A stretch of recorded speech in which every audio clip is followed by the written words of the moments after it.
नमस्कार मंडळी, रामकृष्ण हरी. हे बघा, आज की नाही कर्नाटकी बेंदूर आहे बरं का.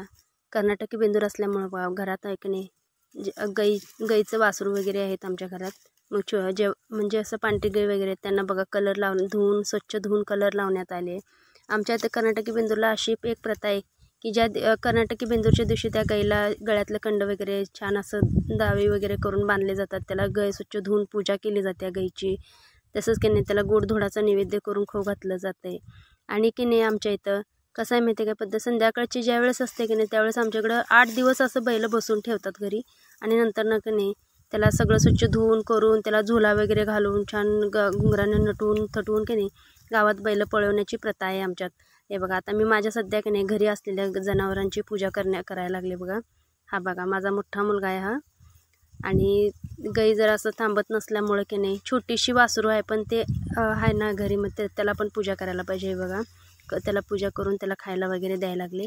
आणि आता बघा आमच्यात बैल पळवण्याची पद्धत बघा कशी आहे. हे बघा सगळं असं लांबणं घेऊन येतात बैल आणि अशी बैल पळवतात. कर्नाटकमध्ये की नाही असं ही बैल पळवण्याची प्रथा आहे बघा. आणि जसं बैल पळवून झालं संध्याकाळी बैल पळवून झाल्यानंतर शर्यतीचं पण एक येतं. आणि हे बघा 140 किलोचा दगड आहे. त्या दगडाला असं उचलून मारुतीच्या मंदिराला फेरी मारण्याची प्रथा आहे. जे कोणी हे दगड उचलून त्याला बक्षीस दिलं जातं. बक्षीस वगैरे सगळे करतात. हे बघा हा बघा गावचा आणि दगड उचलण्याची प्रथा बघा. आता दगड उचलण्यात आमच्या इथं मारुतीचं मंदिर आहे.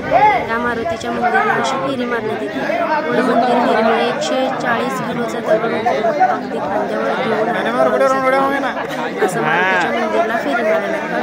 आणि कसं म्हणते का प्रत्येक सणाला सगळे आवर्जून सगळे गोळा होऊन सगळे सण करताना ते कसं एखादा सण सगळे मुलं साजरे सण केल्याचा अगदी आनंद मिळतो. पण जसं आपण आपल्या सगळे मुलं बाळा सगळे बाहेर नोकरीला वगैरे इकडे तिकडे गेलं असतात पण त्यांना हे बघता येत नाही. आणि आताच्या पिढीला हे सगळं दाखवून